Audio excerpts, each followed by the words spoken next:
பாப்பான் என்னை பஞ்சமனாக பார்த்தான். இலக்கியம் என்னை ஈன சாதியாக பார்த்தது. காந்தியடிகள் என்னை அர்ஜுனாக பார்த்தான். ஆண்டைகள் என்னை அடிமைகளாக பார்த்தார்கள்.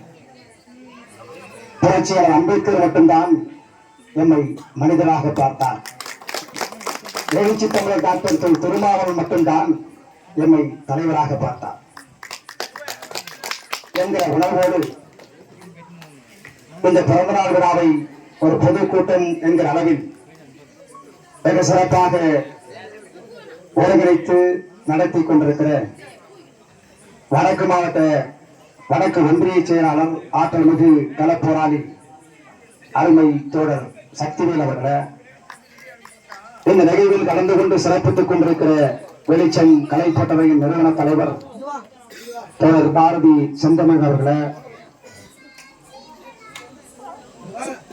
தம்பியர்களை வாழ்த்தி அமர்ந்திருக்கிற வணிகரணியினுடைய மாநில துணை செயலாளர் அருமை தம்பி ஜவஹர் அவர்களே, வருகை புரிந்து வாழ்த்துவதற்காக இருக்கிற உயர்நீதிமன்ற வழக்கறிஞர் மரியாதைக்குரிய எவிடன்ஸ் மணி அவர்களே, திருநாள் சட்டமன்ற தொகுதியினுடைய இளஞ்சிறுத்தைகள் எழுச்சி பாசறையின் பொறுப்பாளர் தம்பி ஏழரசன் அவர்களே, இங்கே வருகை புரிந்து வாழ்த்துவதற்காக நீண்ட நெடிய காலமாக அமர்ந்திருக்கிற மரியாதைக்குரிய அண்ணன் முன்னாள் மாவட்ட செயலாளர் வடிவேலன் அவர்களே, வாழ்த்துவதற்காக வருகை புரிந்திருக்கிற திருவாரூர் வடக்கு மாவட்ட செயலாளர் அருமை சகோதரி தமிழகி அவர்களே, இந்த ஒன்றியத்துடைய மகளிர் விடுதலை இயக்க பொறுப்பாளர் தோழர் அம்பிகா அவர்களே, தோழர் ஹேமா அவர்களே, இன்னும் இங்கே சொல்வதற்கு ஏராளமான பொறுப்பாளர்கள் இருக்கிறார்கள். மரியாதைக்குரிய தோழர் எங்கன் ரகுவரன் அவர்களே, என்னோடு வருகை புரிந்திருக்கிற சத்யசீலன் அவர்களே, தோழர் கலையரசன் அவர்களே,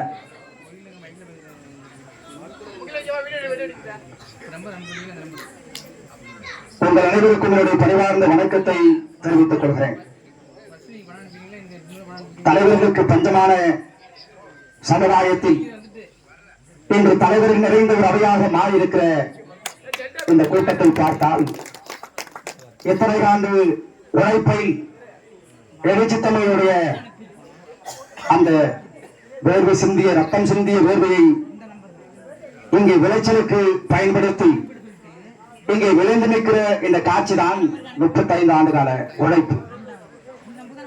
மரியாதைக்குரிய அண்ணன் காசிநாதன் அவர்களை பற்றி நான் இங்கே சுட்டிக்காட்ட விரும்புகிறேன். கட்சிக்கு முன்பாக எனக்கு அறிமுகம் கிடையாது. கட்சிக்கு வந்த பிறகு நல்ல அறிமுகம். ஒரு நல்ல மூத்தவர், நிறைய பேச மாட்டார். ஆனாலும் இந்த ஒடுக்கப்பட்ட மக்களின் உரிமைகளுக்காக இந்த மண்ணிலே நான் இருக்கிறேன் என்கிற ஒரு மிகப்பெரிய அடையாளத்தை உருவாக்கி இந்த மக்களின் நன்மதிப்பை பெற்ற ஒரு மகத்தான தலைவராக வளர்ந்து நிற்கிறார்கள். அவருக்கு பிறந்து இந்த சமூகத்தை ஒரு அர்ப்பணிப்போடு நேசிக்கிற ஒரு மாபெரும் இளம் தலைமுறையின் தளபதியாக வாழ்ந்திருக்கிற நலம் என்கிற நலமகராஜன் ஒரு மாபெரும் இளைய தலைமை நம்புகிற சக்தியாக மாறியிருக்கிறார். அதற்கு பெரும் உற்ற துணையாக இருந்தவர் என்னுடைய மரியாதைக்குரிய தோழர் ஒன்றிய செயலாளர் சக்திவேல் என்பதில் எந்த மாற்று கருத்தும் இருந்துவிட முடியாது. பேசுவதற்கு தயங்கிய சமுதாயம், வெள்ள சட்டை போடுவதற்கு தயங்கிய சமுதாயம், இன்னும் சொல்ல போனால் பொதுவெளியில் சொந்தம் கொண்டாடாத சமுதாயம். இங்கே எழுதப்படாத சட்டம் ஒன்று இருக்கிறது. பொது என்று சொல்வார்கள், ஆனால் தாழ்த்தப்பட்ட ஒடுக்கப்பட்ட மக்கள் அதை சொந்தம் கொண்டாட முடியாது. ஆக பொதுவெளியில் நடக்க முடியாது, பொதுவெளியில் பணத்தை எடுத்துச் செல்ல முடியாது, பொது பைப்பில் தண்ணீர் பிடிக்க முடியாது. இதெல்லாம் விடுதலை சிறுத்தை வருகைக்கு முன்பாக இருந்தது. காலம் காலமாக அரசியலில் கூடியாக கிடந்த நம்மை அரசியல் படுத்தி தலைவராக்கி இருக்கிறார். எனக்கு தொண்டர்கள் தேவையில்லை, தலைவர்கள் தான் தேவை என்று ஒரு தலைவர் சொன்னார் என்று சொன்னால் மாபெரும் தலைவர் எழுச்சி தமிழர் மட்டும்தான். நம்ம எல்லாம் எப்படி பயன்படுத்தினார்கள்? ஆடு மாடுகளாய் ஆடு மாடு வைப்பதற்கு பயன்படுத்தினார்கள்.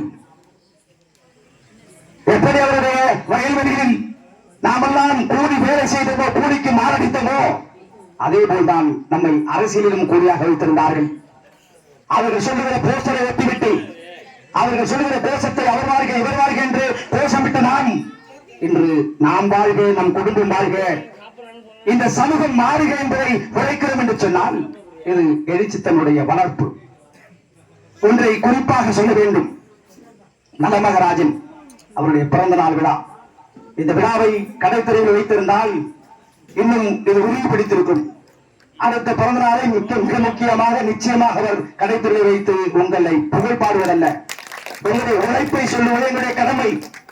இந்த தாழ்த்தப்பட்ட ஒடுக்கப்பட்ட மக்கள் சுருங்கிதான் கிடப்பார்கள், சேரியை விட்டு வெளியே வரமாட்டார்கள் என்கிற பூட்டை நாம் உடைத்தாக வேண்டும் தோழர்களே. ஏனென்று சொன்னால் எல்லா அரசுக்கும் மாற்றாக இருக்கக்கூடிய விடுதலை சிறுத்தைகள் இந்த சேரிப்புறத்தை நாம் மாற்ற வேண்டும். அப்படி ஒரு நல்ல தளபதியாக இருந்திருக்கிறார் நமது நலமகராஜன் அவர்கள்.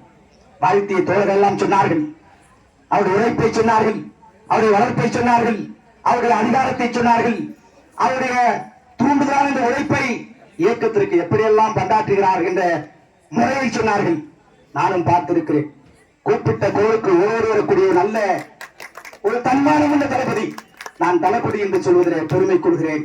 ஏனென்று சொன்னால் இந்த சிப்பாய்க்கு, இந்த தலைவருக்கு ஒரு மிகப்பெரிய நல்ல தளபதியாக இருப்பது என்பதே தலையாய கடமை தோழர்களே. அதை மட்டும் நீங்கள் அனைவரும் புரிந்து கொள்ள வேண்டும். திருமருகல் ஒன்றியம் என்பது பகுத்தறிவு சிந்தனையை நான் எங்கே கற்றுக்கொண்டேன் என்று சொன்னால் மருங்கூர் என்ற பகுதிதான். அந்த மருங்கூர் மண்ணிலிருந்து வருகை புரிந்திருக்கிற போராளிகளுக்கு நான் வணக்கத்தையும் வாழ்த்துக்களையும் சொல்ல கடமைப்பட்டிருக்கிறேன். பகுத்தறிவு பகவன் தந்தை பெரியாரை பற்றி நான் எங்கே படித்தேன்? நான் படித்தது 10வது. நான் கற்றுக்கொண்டது, நான் பார்த்தது, பழகியது மக்களிடத்தில், அந்த மக்களிடத்தில் தான் என்பதை உங்களிடத்தில் உறுதிப்பட சொல்ல கடமைப்பட்டிருக்கிறேன். மருங்கூர் மண் என்பது ஒரு மகத்தான மண். அந்த மண்ணிலே விடுதலை சிறுத்தைகள் என்ற விளைச்சலை உருவாக்கியவர் நலமகராஜன் என்பதை நான் பெருமை கொள்கிறேன். அங்கிருந்து வந்திருக்கிறார் மரியாதைக்குரிய தோழர் செந்தமிழ் உள்ளிட்ட பெரியவர்கள். பகுத்தறிவு சிந்தனையை 30-40 ஆண்டுகளுக்கு முன்பாக இந்த மண்ணில் விதைத்தவர்கள்.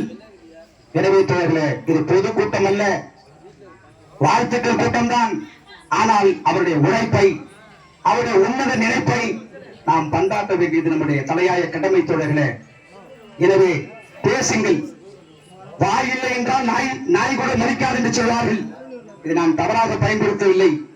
விடுதலை சிறுத்தைகள் பேசவில்லை என்று சொன்னால் இந்த மண்ணிலே வேறு யார் பேசுவார்கள்? வலி உள்ள ஒன்றால் வேதனையை சொல்ல முடியும். ஆக வலிகள் நிறைந்த நமக்கு பேசவில்லை என்று சொன்னால், பேச தெரியவில்லை என்று சொன்னால், நாம் திருமாவளுடைய தலைவர் டாக்டர் எழுச்சிதனுடைய மாணவனாக பிள்ளையாக இருந்து எந்த புண்ணியமும் கிடையாது.